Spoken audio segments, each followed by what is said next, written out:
Simon and Schuster Audio presents Punished, a novel by Ann-Helén Laestadius. Translated from the Swedish by Rachel Wilson Broyles. Read by Jade Wheeler.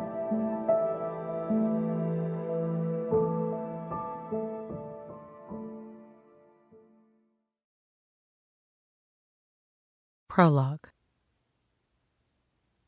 She had taken off her shoes and was padding along the chilly floor of the hallway in socks.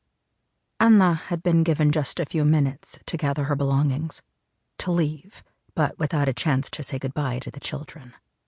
If she'd known what was going to happen, she would have gathered several of them into her arms one last time, instead of simply waving as they boarded the bus, eager to go home for Christmas break to families they hadn't seen in months. The dormitories were empty and the beds stripped of their sheets, many of the mattresses stained. Sometimes the children wet the bed, and they weren't always brave enough to confess. The maids had returned after a few days off to scour the place before the next term.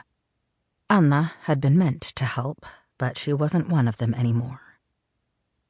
She slowly approached Else-Maj's bed next to the wall and picked up the pillow to press her nose against the soft fabric. She imagined that it still held the little girl's scent.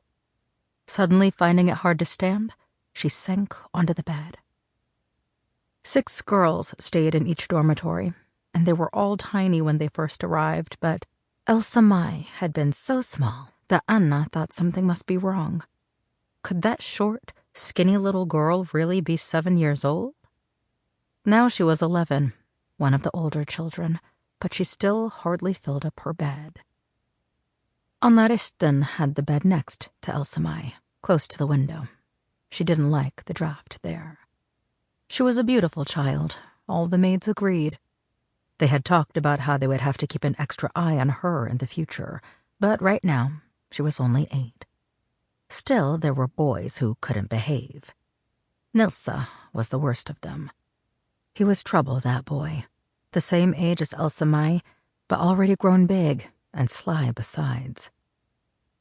When the door across the hallway opened, Anna leaped to her feet and pressed herself to the wall in the narrow gap between the beds. She didn't want to face Housemother again.